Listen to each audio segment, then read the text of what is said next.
السلام علیکم خوږو دوستانو. دا ویډیو کې تاسو ګورئ زه جبل سینا کوه طور ته راغلی یم. دا ډېر یو عجیبه ځای دی.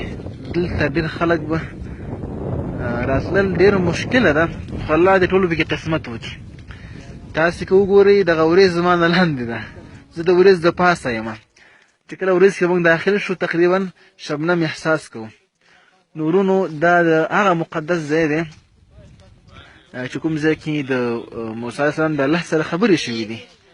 نو په دغې ویډیو کې پورته دغه مخامخ د غار، خو زه اوس هغې ځای نه راښکته شوم. دغه پورته مخامخ ځای کې دلته پاسه د موسی علیه السلام د الله سره خبرې شوي دي. لکه الله فرمایي فلما جاء موسی لمیقاتنا، هغه میقات هغه پورته ځای کې میقات دی. وکلمه ربه، د الله سره خبرې وکړلې. بیا د الله نه غوښتنه کوي چې ته ما ته خپل ځان وښیه.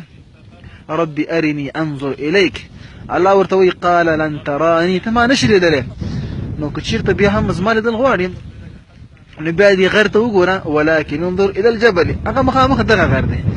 الله دغې غر ته اشاره کړې ده، ولكن انظر إلى الجبل، دغې غر ته وګوره فإن استقر مكانه فسوف تراني.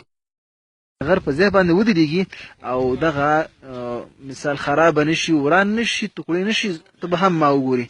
چې کله الله ورته خپل تجلي ښکاره کړله نو دا غر تقریبا وچاودېده، د ټوکړې ټوکړې شو. تاسو که دې غر ته وګورئ، او زه خو ډېر لرې یم دې غر نه، غر ته مخامخ یم. نو دا هغه مقدس ځای دی او په دغه ځای کې موسی علیه السلام په دې غرونو کې ډېر ګرځېدلی راګرځېدلی دی، هارون علیه السلام، موسی علیه السلام، او ډېر عجیبه ځای دی.